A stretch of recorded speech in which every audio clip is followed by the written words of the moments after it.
นี่สตุกแนลเพิ่นไปซื้อทองเด้อเพิ่นบอกว่าสามีเพิ่นซื้อเป็นของขวัญปีใหม่ให้เนาะพี่น้องโอ้ยตาสะออนเนาะ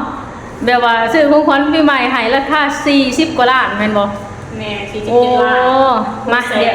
เอาเบิ่งราคาทองกันมีสายทองเนี่ยเอามาเบิ่งคือทองอันนี้คือทองแล้วพี่น้องของขวัญปีใหม่ของขวัญปีใหม่สุดยอดน้ำหนักบาท1แล้วพี่น้อง1 บาทเด้อพี่น้องอันนี้ก็คือทองลาวเด้อพี่น้องสบายดีพี่น้องสวัสดีค่ะพี่น้องจ๋ามื้อนี้มาพบกับซ่องสาวหล่าชาแนลอีกแล้วเด้อมาพบมาพอกับสาวหล่าตอนเช้าๆเด้อพี่น้องมื้อนี้สาวหล่าสิมาอัปเดตราคาทองคำอยู่ประเทศลาวเด้อพี่น้องมื้อนี้สิจักแสนจักล้านแล้วเนาะพี่น้องเนาะเนื่องจากว่าน้องสาวสาวหล่าเพิ่นไปซื้อทองมื้อนี้พี่น้องเอ้ยแบบว่าทองมันนับมือนับขึ้นนะเพิ่นก็มีเงินกีบไว้ในธนาคารนะพี่น้องเพิ่นก็เลยว่าอยากเอาเงินกีบนะมาซื้อทองไว้เนาะเพราะทองมันขึ้นนับมือนะพี่น้องเพราะว่าปะเงินกีบอยู่ในธนาคารก็มีแต่สิเสื่อมมูลราคาเนาะพี่น้องเนาะมื้อนี้เพิ่นก็เลยตัดสินใจไปถอนเงินกีบมาซื้อทองไว้เนาะพี่น้องเดี๋ยวเฮามาอัปเดตกันว่าราคาทองคำอยู่ประเทศลาวนะตอนนี้ค่ะจัก10 ล้านแล้ว ใส่คำว่าจัก10 ล้านนะพี่น้องเพราะว่าทองคำอยู่ประเทศลาวค่อนข้างสิแพงเนาะพี่น้องเนาะเพราะว่าบวกกับเงินกีบมันเฟ้อน้ำแน่แหละพี่น้องจากแต่ก่อนเนี่ยก็บ่แพงปานใดแต่ทุกมื้อนี่ค่ะ1 บาทนี่บอกเลยใส่คำว่าหลาย10 ล้านนะพี่น้องเนาะไปพี่น้องเดี๋ยวไปเบิ่งนำกันเนาะเดี๋ยวไปเบิ่งเจ้าตุ๊กชาแนลนี่พี่น้องมาพี่น้องว้ายตื่นเต้นถึงคนปีใหม่เบิดตูดเลยหัวมาถ่ายกันแดดเลยเนาะพี่น้องนั่นแล้วคือบ่ขึ้นไปถ่ายอยู่ในเฮือนยังวะคุณหมอปากเปลี่ยนเฮือนไปเดี๋ยวเฮาไปเบิ่งกันพี่น้องโอ้ได้ของแถมนำติใช่ลูกพูน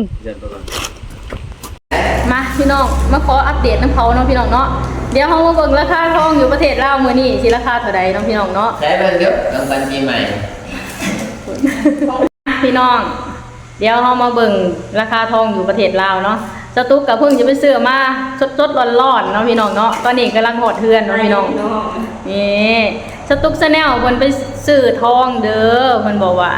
สามีเพิ่นซื้อเป็นของขวัญปีใหม่ให้เนาะพี่น้องโอ้ยตาสะออนเนาะ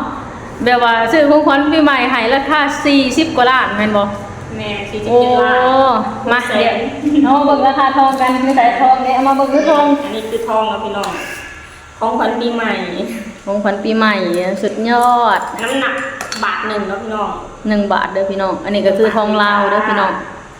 มันกับของกันมันยงมันแยงอยู่เด้อของใหม่ก็แบบนี้แหละนี่เป็นลายโซ่เด้อพี่น้องเด้อลายโซ่ไหนมาให้จับหน่อยสิว้าวพี่น้องจ๋าโอ้ทองลาวนี่ก็ค่อนข้างสีแบบเป็นทอง99เด้อพี่น้องบ่แม่น96.5เด้อทองลาวนี่เป็นทอง99%เด้อพี่น้องนี่ระยิบระยับเนาะพี่น้องเนาะโอ้ยงามเด้อพี่น้องเอ้ยแต่สลาสิบ่มีทองลาวเด้อพี่น้องสลามีแต่ทองไทยอันนี้น้ำหนัก1 บาทเนาะในราคาเท่าไหร่จะถ้าหากว่าคิดเป็นเงินบาทอ่ะ6 แสนไม่ใช่68,000พี่น้อง68,000ถ้าหากว่าคิดเป็นเงินกีบอ่ะ47 ล้าน678,000เนาะว้าว47 ล้านอันนี้มันมีค่าบำเหน็จอยู่น่าจะมีมั้งบนถามเขา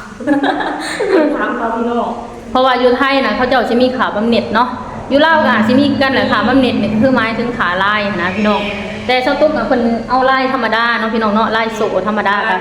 ค่าบำเหน็จก็สิบ่แพงปานใดเนาะพี่น้องเนาะ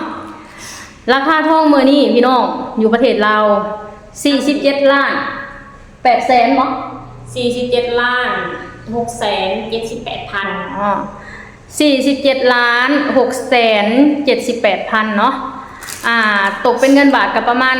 68,000 บาทถวนบ่จังหวะบ่ได้คิดเบิ่งพี่น้องเลยหารดู685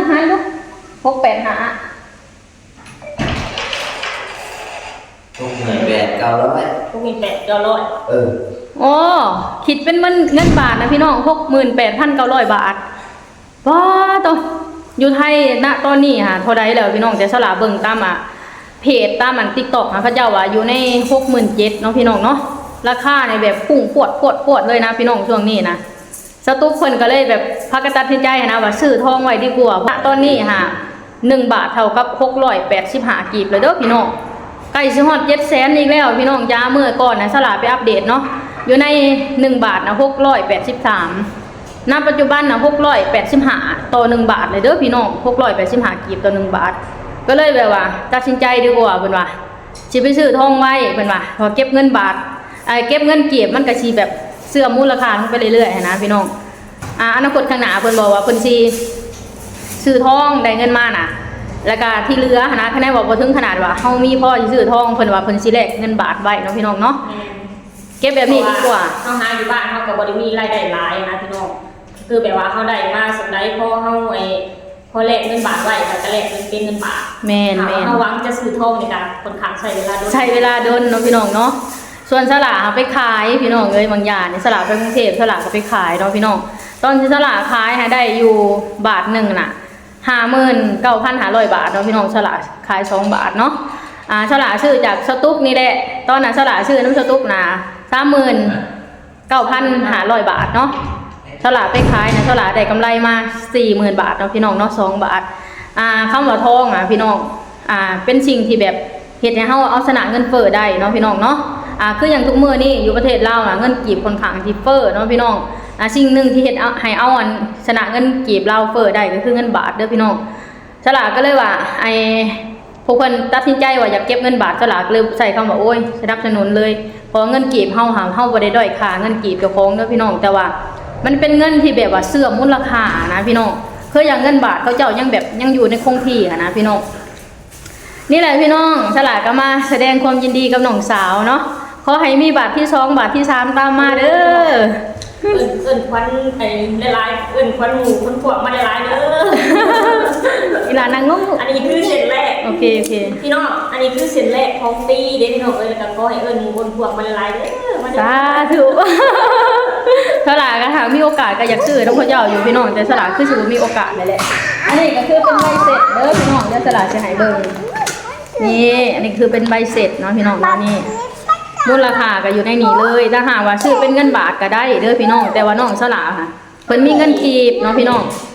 ถ้าหากว่าซื้อเป็นเงินบาทก็ได้เลยก็คือเอาเงินบาทจ่ายได้เลยเนาะพี่น้องคืออยู่ประเทศลาวเนี่ยจับจ่ายใส่ซอยใช่เป็นเงินบาทได้ปกติเนาะพี่น้องเนาะถ้าหากว่าใครสะดวกจ่ายเงินกีบก็จ่ายเงินกีบถ้าหากใครสะดวกจ่ายเงินบาทก็จ่ายเงินบาทเนาะพี่น้องเนาะ